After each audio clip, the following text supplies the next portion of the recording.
संजीव जी, प्रदीप जी कह रहे हैं कि राहुल गांधी का क्रेज ज्यादा है। एक टी शर्ट में जो आदमी पूरा पूरा महीनों गुजार दे उसका क्या क्रेज होगा। प्रधानमंत्री जी मेरी तरह बढ़िया बढ़िया सूट पहनते हैं। आज ऐसी लाइन वाला सूट था, इस पे 10 लाख लिखा हुआ था उनके, मतलब उनका नाम लिखा हुआ था, बस मेरे पे नाम नहीं लिखा है। बाकी तो ऐसे तो कलरफुल प्राइम मिनिस्टर को सुनने आदमी जाएगा, या जो आदमी एक टी शर्ट में घूम रहा है उसको सुनने जाएगा। लेकिन लोग क्यों जा रहे हैं? इतने बढ़िया प्रधानमंत्री को देख के इतना अच्छा लगता है कि पूरी दुनिया में इतना कोई खूबसूरत कपड़े नहीं पहनता होगा। आप देखिए, मतलब बड़ी टाई शाई पहन के अमेरिका के राष्ट्रपति नजर आते होंगे, लेकिन दिन में 3 बार आपको अलग कलरफुल प्राइम मिनिस्टर दिखाई देता है, तो कितना अच्छा लगता है कि हमारा प्रधानमंत्री इतना चमकता हुआ है, दिन में 3-4 बार कपड़े बदल सकता है। और कई मुल्क के लोग हैं वो एक ही कोट में दिखाई देते रहते हैं। तो ऐसे प्रधानमंत्री को देखने क्यों नहीं आ रहे हैं लोग? इतने ताकतवर हैं, लोगों ने भगवान विष्णु का अवतार कहते थे। जादू कम क्यों हो रहा है, ये मैं समझ नहीं पा रहा। इतने इतने विश्व गुरु का जादू कम होता हुआ अच्छा लग भी नहीं रहा है मुझे तो, संजीव जी। देखिए वो संजय जी, एक मोतीलाल नेहरू से मिले जवाहरलाल नेहरू एनी बेसेंट का भाषण सुनने के बाद, और उन्होंने कहा कि बहुत बढ़िया बोला आज एनी बेसेंट। मोतीलाल जी को बताया तो मोतीलाल जी ने कहा अच्छा ये बताना कि बोला क्या। आधा घंटा उनका, आधा घंटा बहुत शानदार भाषण था। फिर मोतीलाल जी ने पूछा कि ये तो बताओ बोला क्या। तो ये संकट है। मोदी जी का भाषण मैं सुनता नहीं हूं काफी दिनों से। कई वजह है। एक वजह तो ये भी है कि यदि आप सारे शब्दों पे अनुस्वार लगा देंगे तो शब्द अपने अर्थ खो देते हैं। शब्द जब अर्थ खोएंगे तो वाक्य अर्थ खोएंगे, वाक्यों का भाव अर्थ खोएगा, इसीलिए सब कुछ जुमले में तब्दील हो जाता है। अमित शाह जी ने कहा ना कि 15 लाख जुमला है, तो लाख तो था ही नहीं ना, लाख पे तो अनुस्वार था। तो शब्द जब अर्थ खोएंगे, भाषा जब अर्थ खोएगी, तो ये है कम्युनिकेशन का। हालांकि वो ठीक है कि एक दौर में चीजें हुई, बहुत सारे वादे, बहुत सारे सपने, तो वो तो 10 साल बहुत होता है। बहुत दिनों तक आप 70 साल पीछे जाके जवाहरलाल नेहरू को, इंदिरा गांधी को, राजीव गांधी को कोसते हुए और आप अपने परफॉर्मेंस पे बात नहीं करेंगे, तो ये संकट तो होना ही है जो संकट दिखाई दे रहा है। एक बड़ी अच्छी बात कही आपने कि इतने सारे अच्छे अच्छे कपड़े, दिन भर में चार चार, जिन कपड़ों के लिए एक गृह मंत्री ने का इस्तीफा ले लिया, भारतीय जनता पार्टी के लोगों ने हंगामा खड़ा किया था, याद होगा आपको। मुंबई पे जो ताज वाली बात कर रहा हूँ, पाटिल साहब थे शायद गृह मंत्री उस वक्त, और ये दिन भर हमारा वो पुलवामा हो गया, ये कपड़ा बदल रहे थे। तो जिस ओबीसी समाज से होने का इनका दावा है, वो ओबीसी समाज जो किसान समाज है, वो कभी इनसे एसोसिएट नहीं होगा। इन कपड़ों से तो कम से कम नहीं होता है। सपनों से हो गया था, एक दौर में लोग आए गए उस वक्त, लेकिन चूंकि ओबीसी समाज सादगी पसंद समाज है, इसलिए राहुल गांधी का एक टी शर्ट उन्हें पसंद आ जाएगा। उनका जो युवा वर्ग भी है, वहां भी युवा वर्ग आया है। तो दो चीजें इसमें है। एक तरफ तो इनका अपना जो डाउनफॉल है, इनकी छवि का गिरना, और दूसरी तरफ राहुल गांधी की छवि का बढ़ना, ये हुआ है। ये भारत जोड़ो यात्रा के द्वारा हुआ है। कुछ चीजों की कंसिस्टेंसी जो हम लोग राहुल गांधी के आलोचकों में से एक रहे, उन्हें भी अब ये बात समझ में आ रही है कि कुछ चीजें तो कंसिस्टेंट हैं।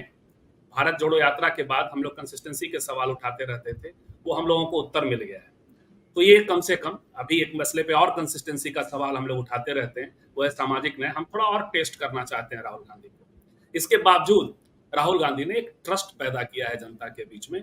ये दो चीजें तो अपने आप में महत्वपूर्ण है। कुछ दिन पहले बहुत सारी चीजें ऐसी होती हैं जो सत्ता का आत्मविश्वास होता है, वो पता नहीं चलने देता नेताओं को कि हम जो कर रहे हैं उसका रिजल्ट क्या जा रहा है जनता के बीच में।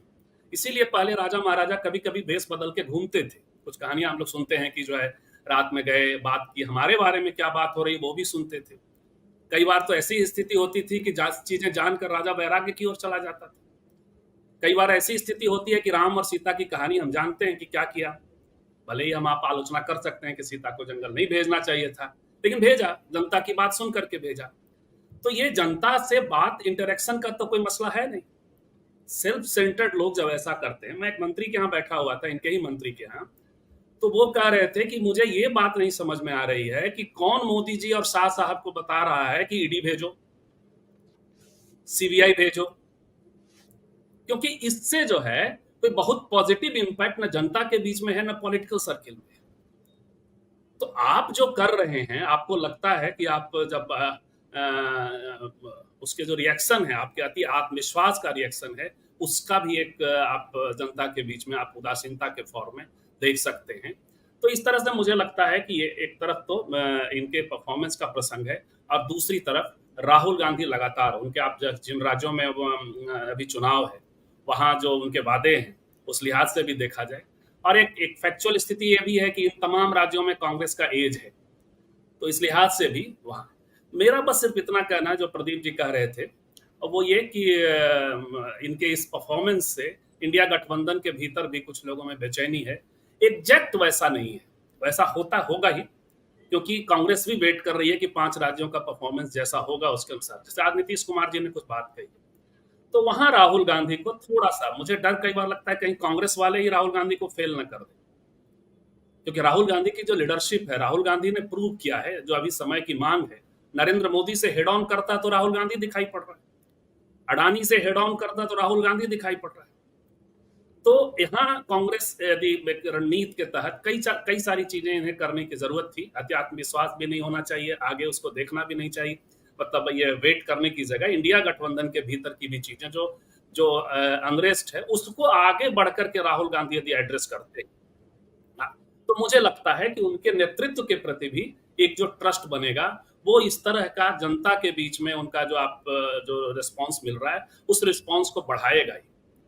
यदि राहुल गांधी की लीडरशिप, जैसा कि लालू प्रसाद जी ने कहा कि आप बाराती ले आइए, हम बाराती बनेंगे, आप दुल्हा बनिए, तो दुल्हा बनने की जरूरत उन्हें, और वो दूल्हे की तमाम पात्रता वो रखते हैं, तो दुल्हा बनने के लिए कई बार ये करना होता है कि जो लीडरशिप है, जो अलग अलग पार्टियों के भीतर लीडरशिप है, उनके बीच भी लीडर होकर के उन्हें उभरना पड़ेगा, और ऐसे में उन्हें कुछ ऐसी चीजें करनी होगी जो अनरेस्ट है नीतीश जी के यहाँ या दूसरी जगहों पे, वो उसको ठीक हो।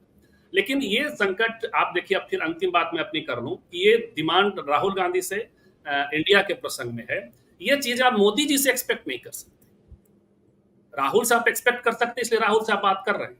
मोदी के यहाँ से आप देखिए कि तमाम लोग उनसे छिटक रहे, मीडिया तो उस पर बात भी नहीं करती, उनका एनडीए गठबंधन धीरे धीरे तमाम तरीके से खत्म हो रहा है। और आप जब विपक्ष को ये मैसेज देते हैं कि हम आपके यहाँ ईडी, सीबीआई और आपका पूरा तंत्र काम कर रहा होता है, तो साथ साथ में आप अपने सत्ता पक्ष का जो एनडीए गठबंधन के लोगों को भी मैसेज दे रहे होते हैं, और डर के आधार पर संजय जी राजनीति नहीं चलती है। तो कुल मिलाकर के आप मोदी से तो एक्सपेक्ट नहीं करेंगे, राहुल गांधी से एक्सपेक्टेशन है। इस भीड़ को, इस नेतृत्व के अवसर को एक दिशा दें, और अवसर मिला है उन्हें, तो उसको आप जो देश विकल्प चाहता है, उस विकल्प को आप पेश करें। संजय जी बिल्कुल ठीक कह रहे हैं आप, और बहुत आपने कायदे की बात करी कि कहीं ऐसा ना हो कि कांग्रेस के नेता ही राहुल गांधी को फेल कर दें, क्योंकि कई मामलों में ऐसा देखा है कि अप्रत्याशित रूप से जो राहुल गांधी ने एक बहुत लंबा सफर तय किया है, पप्पू से लेकर एक नायक बनने का सफर, कन्याकुमारी से कश्मीर तक का पैदल चलने का सफर, कई ऐतिहासिक मील के पत्थर ऐसे कायम कर दिए राहुल गांधी ने, जिसकी कल्पना किसी ने करी नहीं थी। मैं एक सेकंड और थोड़ा सा संजय जी इसमें जोड़ दूं, जो पप्पू वाली बात है। दो नेताओं को मैं हमेशा कोट डी राजा को कोट करता हूँ, बहुत शुरुआती दौर से वो हम कहते रहे हैं कि राहुल गांधी कभी भी पप्पू नहीं था।